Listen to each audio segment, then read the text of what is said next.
감사의 박수 올려드리겠습니다. 주의 교회여 일어나라. 정말 귀한 찬양, 고백되는 찬양 감사합니다. 저도 요즘에 이 찬양 좀 많이 들어요. 그래서 저도 모르게 발걸음이 앞으로 찾아오게 됐네요. 귀한 찬양해 주셔서 정말 감사합니다. 자, 우리 옆에 분에게 오늘도 정말 수고했습니다. 이렇게 축복해 주십시오. 오늘 정말 수고 많았습니다. 우리 한 번 더 할까요? 우리는 교회입니다. 네, 자꾸 하다 보면 이 말을 또 이해하게 됩니다. 우리는 오정성화 교회입니다. 아멘. 자, 오늘은 데살로니가 후서 이제 사실 다 봤습니다. 오늘이 이제 마지막 시간인데요. 마지막 시간의 주제가 조금은 무겁습니다. 하지만 현실적으로는 너무 중요한 주제죠. 오늘 어떤 말씀이 있는지 살펴보도록 하겠습니다. 여러분, 교회 사람 사는 곳입니까? 아닙니까? 사람 안 삽니까? 네. 저 사람이거든요. 네, 사람이 사는 곳이죠. 그것도 출신도 다르고요, 성격도 다 다르고요, 직업도 다 다릅니다. 관심 분야도, 사는 것도 다 다양한 사람들이 모여서 신앙생활하며 살아가는 곳이 어디라고요? 교회예요. 맞아요. 그러다 보면 다양한 사람들이 모여 있기 때문에 생각도 다르고 또 이해관계가 생기고 그러다 보면 문제가 발생해요. 네. 여러분, 교회라고 해서 문제가 없다, 이거 위험합니다. 문제가 있어야 되는 거예요. 다른 사람들끼리 있기 때문에 충분히 문제들이 생길 수 있어요. 때로는 상처를 받습니다. 상처들로 주고받고 또 같이 일하다 보면 왜 저렇게 속 터져, 마음이 안 맞을 때도 있다는 거예요. 그리고 잘 생각해 보면 뭐 중직자든 아니든 누구든 간에 우리 교회 안에서 신앙생활하면서 내 뜻대로 될 때가 많아요, 내 뜻대로 안 될 때가 많아요. 이 사회자의 의도를 아주 잘 파악하고 계시군요. 근데 정말로 잘 생각해 보면 내 뜻대로 안 될 때가 훨씬 많습니다. 네, 그렇게 문제가 없을 수 없어요. 그리고 또 때로는 대형 사고도 터집니다. 교회가 흔들리고 교회가 힘들어지는 그런 일들도 생겨요. 다시 말씀드리지만 잘못됐다는 뜻이 아니에요. 일반적인 것입니다. 왜? 사람이 사는 곳이기 때문에 그래요. 자, 그렇게 교회가 힘들어지고 서로 상처를 주고받고 분란이 생기고 문제가 생기면 교회는 정말 고심하다가 어려운 선택을 하게 돼요. 그게 뭐냐면 이제 권면이나 권징을 실시하게 되는 것입니다.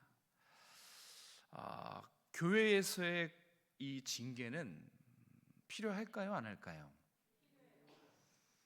기쁠까요? 안 기쁠까요? 반드시 필요해요. 그런데 정말 어려워요. 진짜 어려워요. 정말 잘해야 됩니다. 이 권징이라는 이 카드는 하나님이 주신 거지만 정말 잘해야 돼요. 객관적인 어떤 증거도 잘 확보해야 되고 문제와 상황 파악을 정확히 해야 되고 또 기도도 정말 많이 해야 됩니다. 무엇보다 권징의 중요한 부분은 그 영혼을 살리기 위한 권징을 해야 된다는 거예요. 그래서 정말 기도도 많이 해야 되고요, 고민도 많이 하고, 저는 정말 몇 날 며칠 잠도 못 자요. 기도할 때 한숨만 나오고 힘들게 실시하는 것이 바로 권징이에요. 정말 쉬운 일이 아닙니다. 그래서 성경을 펴야 되는 것입니다. 성경을 펴서 성경이 권징에 대해서 뭐라고 말씀하시는가, 그것을 우선적으로 살펴봐야 돼요. 성경을 떠나서는 절대 안 돼요. 여기 지금 주일학교도 있고 청년들도 있는데 잘 말씀을 듣고 배워두면 아주 유용할 수 있어요. 우리 아이들 말로 꿀팁이죠. 왜냐면 이 권징과 권면이 말씀에 있고 이것을 실제로 사용할 때에 이거 사용도 잘 안 하지만 엄청 어렵습니다. 그래서 제 동기도 저한테 전화를 해요. 이걸 어떻게 하는지 물어보기도 해요. 그 친구도 이 담임 목회를 하고 있고, 그리고 개척해서 부흥도 하고 있고,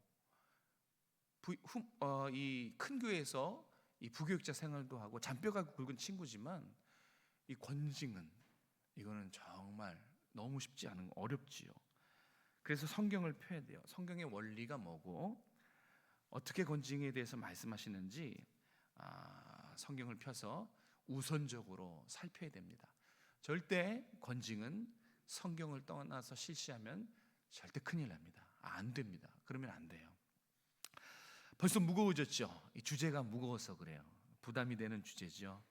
다시 말씀드리지만 현실적으로는 정말 중요한 주제입니다. 오늘 지혜로운 권면에 대해서 두 가지만 살펴보겠습니다. 자, 먼저 10절에서 12절까지의 말씀 우리 함께 같이 읽겠습니다. 10절에서 12절 시작.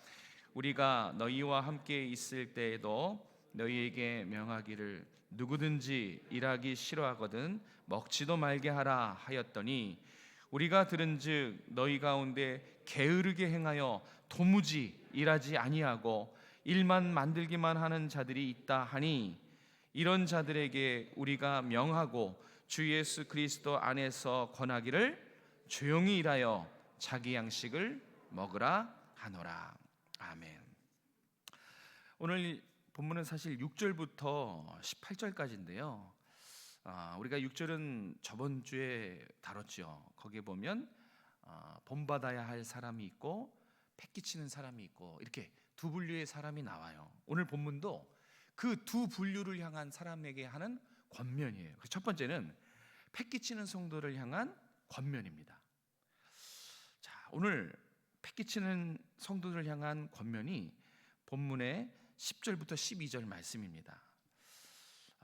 바울은 데살로니가 교회 안에서 문제를 일으키고 교회에 폐만 끼치는 성도들을 향해서 따끔하게 권면을 합니다. 자, 그 내용이 무엇인가? 10절에서 11절까지 잘 있죠. 일하라는 거예요. 일해라. 땀 흘려라.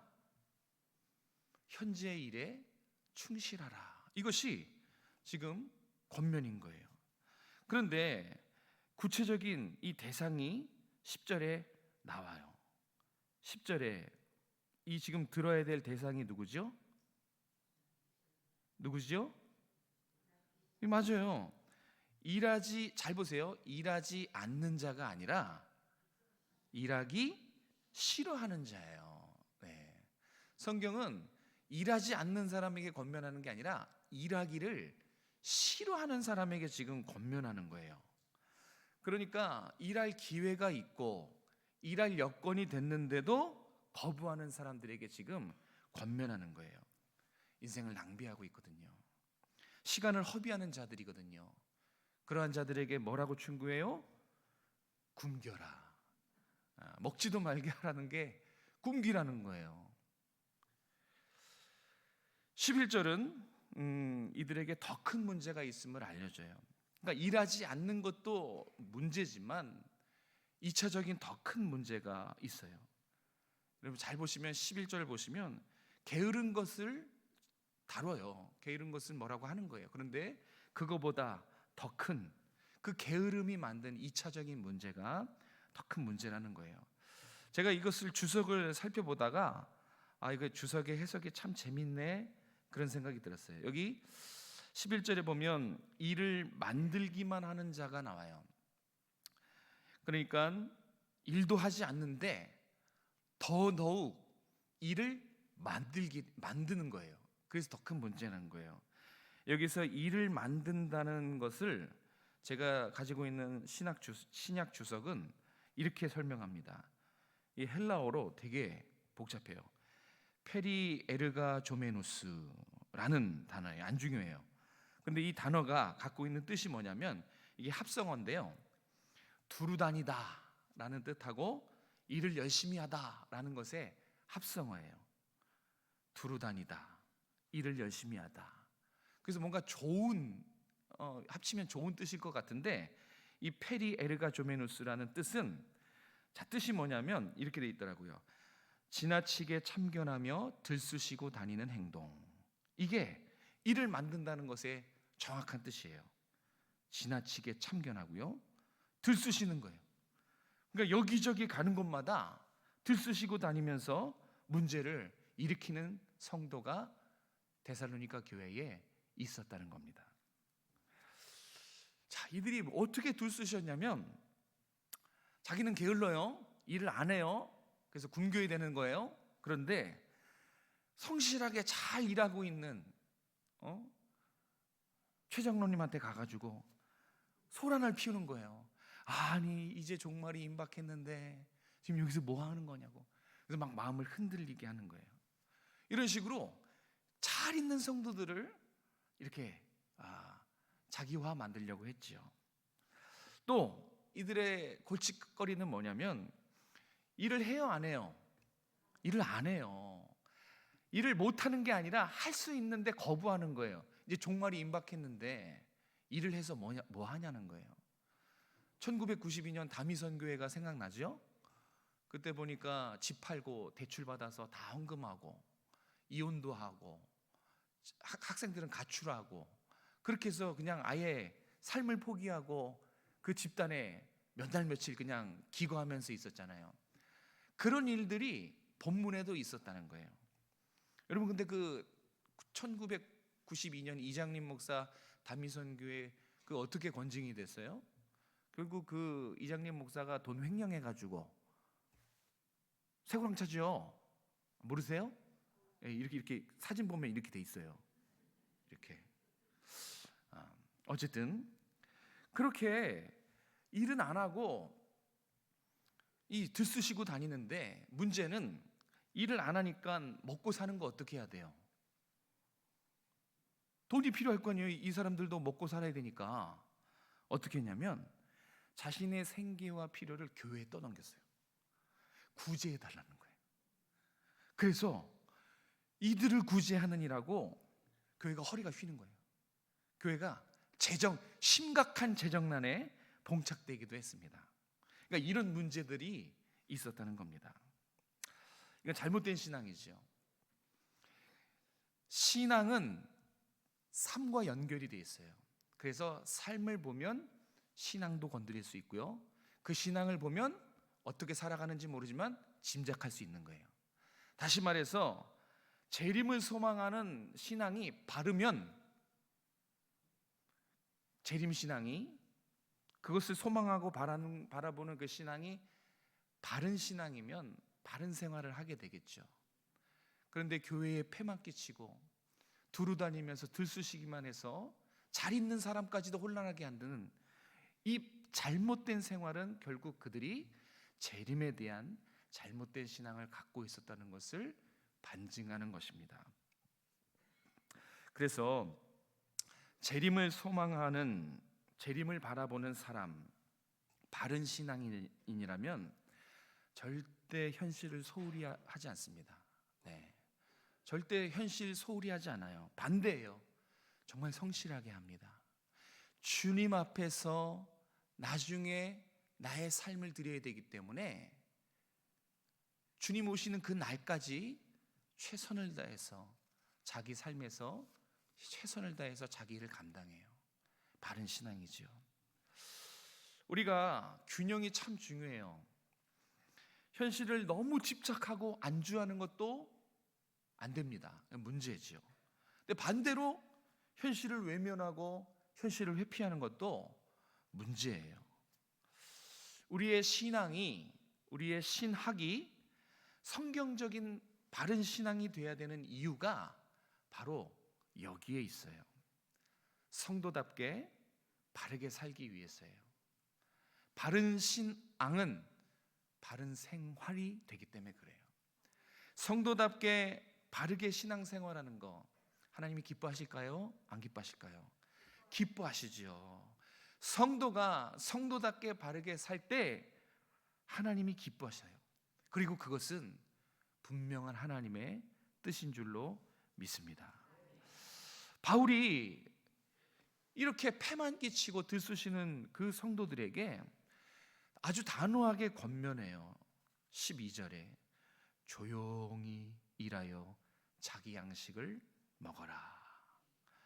자제하라는 뜻이에요. 이 조용히 하라는 것은 자제해라. 흥분을 좀 가라앉혀라. 이 영적인 흥분을 좀 자제해라. 가라앉혀라. 그런 뜻입니다. 때로는 정말 자제해야 돼요.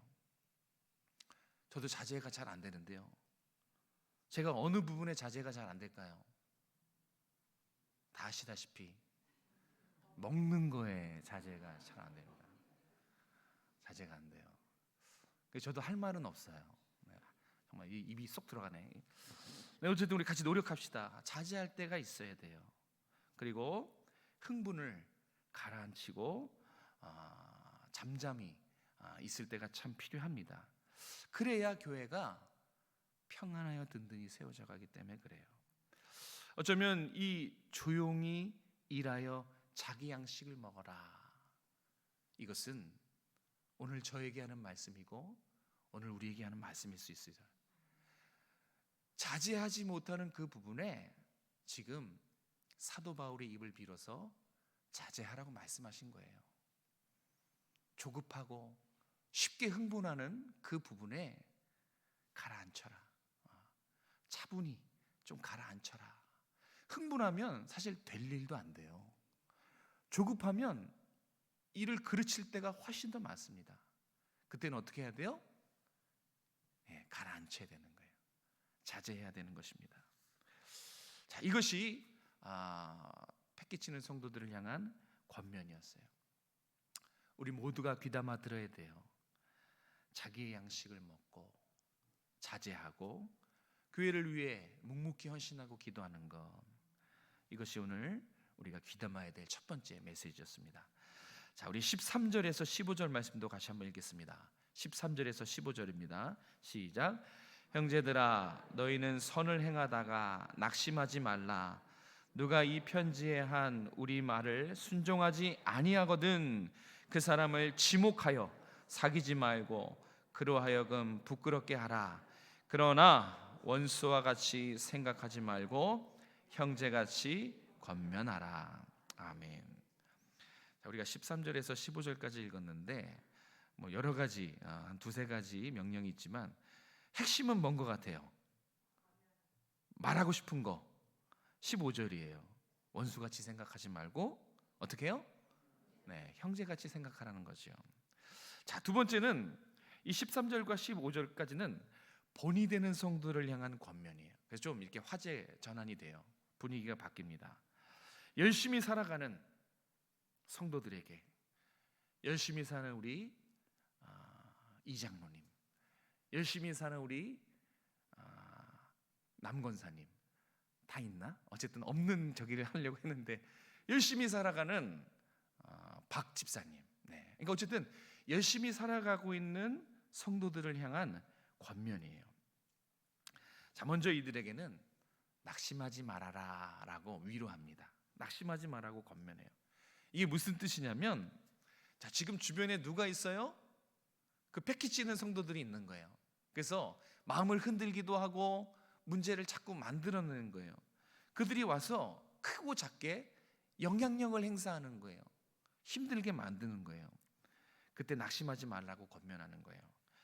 그러니까 이 신비주의, 열광하는 성도들, 삶은 포기한 성도들의 그들의 말과 행동에 요동하지 말라는 뜻과 같습니다. 자, 저들이 뭘 하던 간에 신경 쓰지 마라. 하나님 앞에서 너는 성도의 삶을 잘 감당해라. 그것을 바꿔서 낙심하지 말라라고 권면한 것입니다.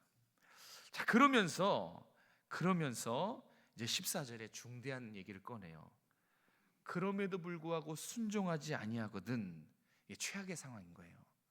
최악의 상황에 대해서 이제 14절 후반절과 15절은 권징까지 주문하는 거예요. 치리하라는 거예요. 순종하지 아니하거든 1대1로 권면도 해보고 두세 사람 증인 데려가서 설득도 해보고 교회가 말씀의 권위로 책망을 했는데도 불구하고 순종하지 않았다는 거예요. 이때 어떻게 해야 되나? 거기 14절의 중간에 나오죠. 후반절에 사귀지 말아라. 이게 무슨 말이지? 부끄럽게 해라. 이 지금 사귀지 말라는 이 단어, 헬라어 이 단어가요, 어디에 쓰였나 이렇게 찾아보니까 사례가 음행하는 자와 사귀지 말라 했을 때 쓰였고요, 우상 숭배하는 자와 사귀지 말라 했을 때 여기 사귀지 말라는 단어가 썼어요. 이 사례만 보더라도 자, 우상 숭배하는 자, 음행하는 자, 술 취한 자, 그때 그 사귀지 말라예요. 그러니까 단순히 좀 떨어져라, 멀어져라 하는 것보다 더 무거운 의미예요. 사귀지 말라는 것은 완전히 단절은 아니지만 그렇다고 가깝다보다는 무거운 그런 권징이죠. 그리고 부끄럽게 하다라는 것은 그로 하여금 회개하게 만들어라 라는 의미입니다. 그런데 제가 지금 여기서 이제 하고 싶은 말이, 바울이 여기 한 가지를 추가해요. 회개하게 만들기도 해야 되고요, 무거운 의미로 관계를 어느 정도 멀리해야 되는 그런 것도 있지만, 권징에서 7위에서 반드시 필수 요소, 반드시 들어가야 되는 필수 요소를 15절에서 이야기하는 거예요. 뭘까요? 권징에 들어가야 될, 반드시 들어가야 될 필수 요소. 이런 것들을 성경 말씀으로 제가 주의해 드릴 때 기록해 놓거나 가슴에 잘 새기시기 바랍니다. 이게 우리 신앙생활할 때 실제적인 부분이거든요. 자, 무거운 의미의 권징도 하고 회개하게 만들고 다 하는 것도 좋지만 이거 없으면 안 돼요. 권징은 이거 없으면 절대 안 돼요. 그러면서 15절에 그것을 얘기해요. 원수와 같이 생각하지 말고 형제같이 권면하라 라고 쓰고 사랑이라고 읽는 겁니다. 뭐가 필요하다고요? 사랑이에요. 패기치는 자를 대할 때 여러분 어떠십니까? 이렇게 좀 힘들게 하는 그런 성도를 대할 때 우린 보통 미움이란 감정에 휩싸이지요. 그래서 형제처럼 대하는 거는 정말 쉽지 않아요. 여러분 그렇게 잘하고 계신데 저는 쉽지가 않습니다. 누군가 나를 불편하게 하고 정말 무시하고 교회의 하나님 뜻을 힘들게 하는 그런 성도가 있으면 보통은 그래요. 미움이라는 감정이 우리 마음에 자리 잡지요. 분명히 여기는 형제처럼 권면하라고 했는데 우리는 그 앞에 원수처럼 대하기가 더 쉽다는 겁니다. 그래서 머리로는 그를 사랑으로 품고 그를 위해 간절히 기도하고 회개하고 살려야 되는 걸 머리로는 알지요. 그런데 실제로 우리의 말과 삶과 마음은 정죄부터 내리죠. 쉽지 않다는 거예요.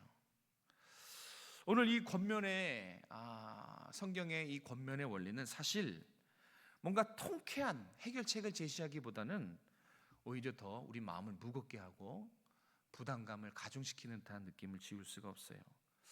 저도 사실 좀 절망이 돼요. 그럼 어떡하란 얘기지?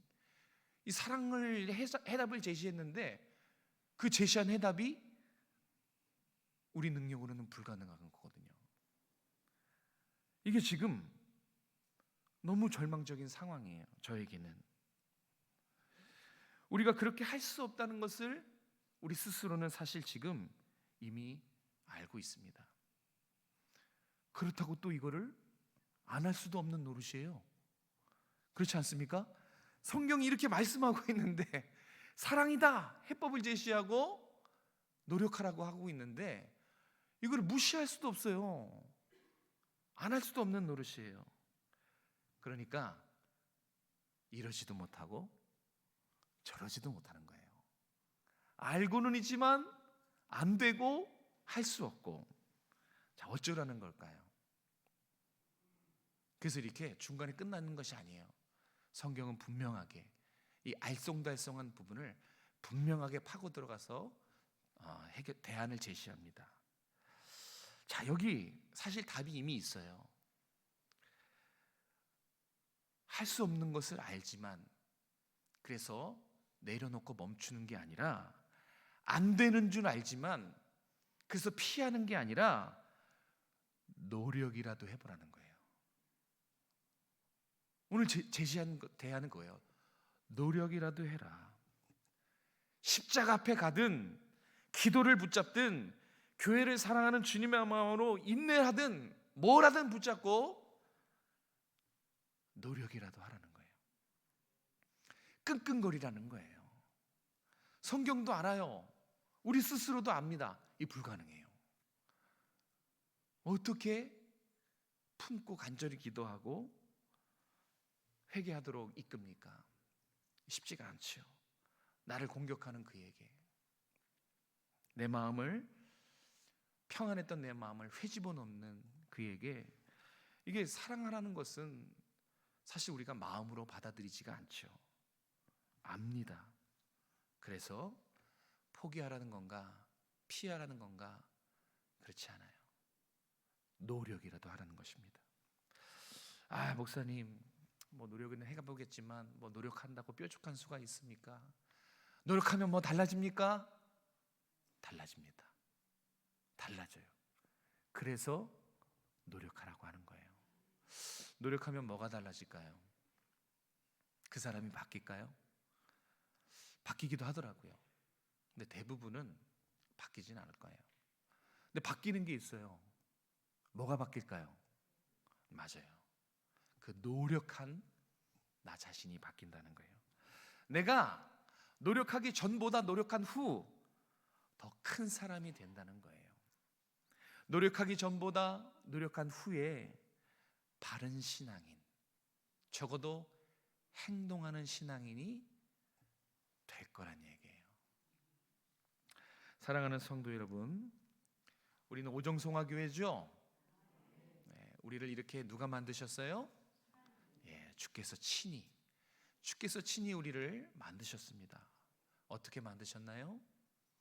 당신의 피로써 보혈을 흘려서 우리를 이렇게 교회 공동체로 만드셨습니다. 우리 이 주님께서 피로 값주고 산 이 오정송화교회를 사랑합시다. 그 사랑하는 마음을 노력합시다. 네, 교회를 정말 사랑한다면 이 몸과 행동은, 자세는 따라오게 돼 있어요. 정말 귀한 이 공동체를 주셔서 감사한 마음, 그 마음과 주님이 친히 세우신 이 귀한 공동체를 위해서 절제하는 거예요. 자제하는 겁니다. 흥분을 가라앉히고 노력하는 겁니다. 힘든 사람들을 품어주고, 더 나보다 힘들고 어려운 사람들을 위해서 더 기도로 중보해주고, 이렇게 지혜로운 권면과 권징을 우리의 삶에 입는다면 정말 우리의 교회는, 우리 오정송화교회는 주님이 기뻐하시는, 주님이 어디에 내놔도 자랑스러워하는 그런 교회가 될 줄로 믿습니다. 함께 노력합시다. 기도하겠습니다.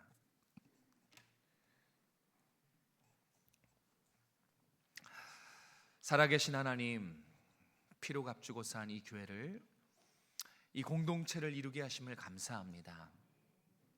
오늘 좀 무겁지만 너무 현실적이고 중요한 주제를 배우게 하시고 함께 나누게 하신 것을 감사합니다.